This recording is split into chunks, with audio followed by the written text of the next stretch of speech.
El error de 3.500 millones de WeWork, cuando la valoración supera a la realidad. WeWork valía 47.000 millones de dólares.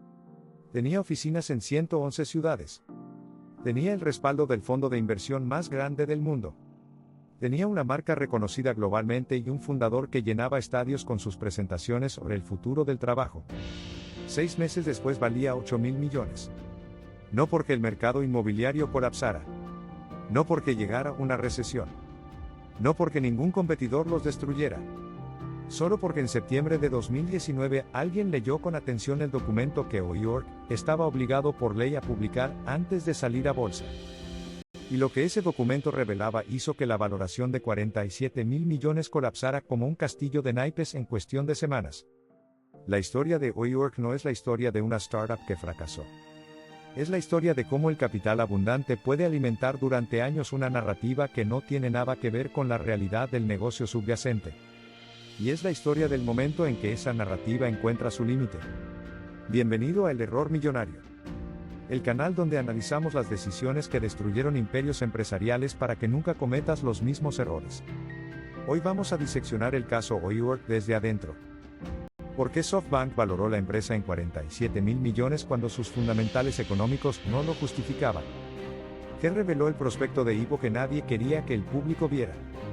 El comportamiento específico de Adam Neumann documentado en ese prospecto. Y la revelación sobre los 700 millones que Neumann extrajo de la empresa mientras vendía a los inversores una historia de crecimiento que las propias cifras contradicen. Quédate hasta el final porque ese detalle sobre cómo Neumann vendió sus acciones personales mientras preparaba la salida a bolsa es la parte de esta historia que más cambia la comprensión de cómo se construyen y cómo colapsan las valoraciones que no tienen sustento en los fundamentales reales. Para entender el error de WeWork necesitas entender por qué SoftBank apostó tanto en esa empresa. La narrativa que valía 47.000 millones. WeWork fue fundada por Adam Neumann en 2010 con una propuesta aparentemente simple: espacios de trabajo compartidos para empresas y freelancers que no necesitaban una oficina tradicional. El modelo de negocio era alquilar espacios grandes a largo plazo y subarrendar escritorios individuales a corto plazo, cobrando una prima por la flexibilidad.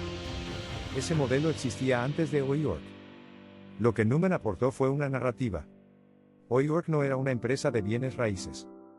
Era, según Neumann, una comunidad global que estaba transformando la forma en que los humanos trabajaban, se conectaban y vivían. Sus presentaciones no hablaban de tasas de ocupación ni de márgenes de alquiler. Hablaban de elevar la conciencia del mundo. Masayoshi Son, el CEO de SoftBank, se reunió con Neumann en 2017. La reunión duró 12 minutos. Al final de esa reunión Son anunció que SoftBank invertiría 4.400 millones de dólares en WeWork. No un análisis detallado del modelo de negocio. 12 minutos y 4.400 millones. En entrevistas posteriores Son dijo que en esos 12 minutos vio en Neumann la energía de un fundador que podía cambiar el mundo.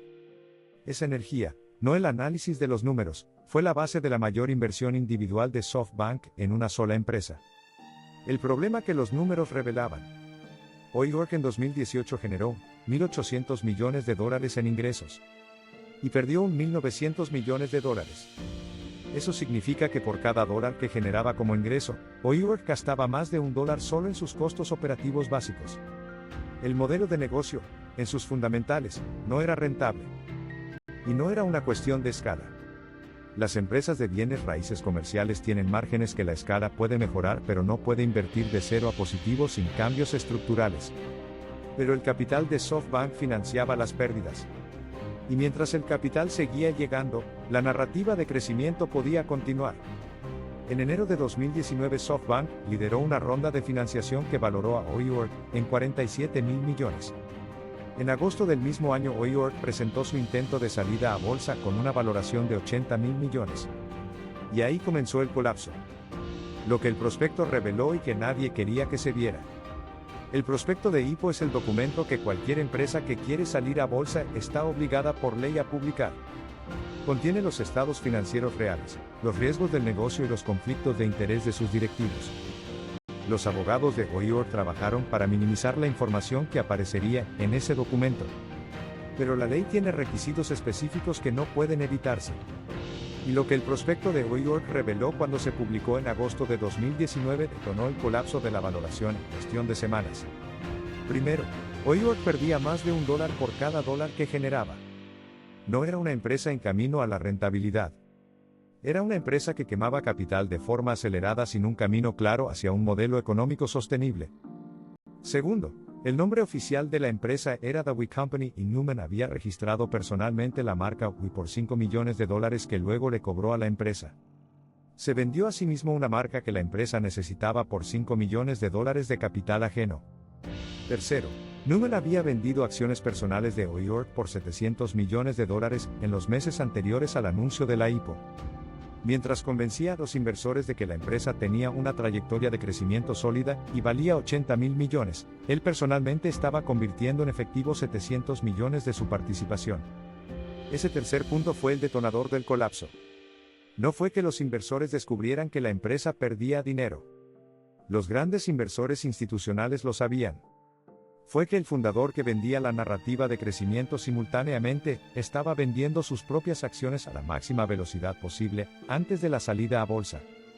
La IPO fue cancelada en septiembre de 2019. Newman fue forzado a abandonar la empresa. SoftBank, que había invertido más de $10 mil millones en WeWork en total, tuvo que rescatar a la empresa con capital adicional para evitar su colapso completo.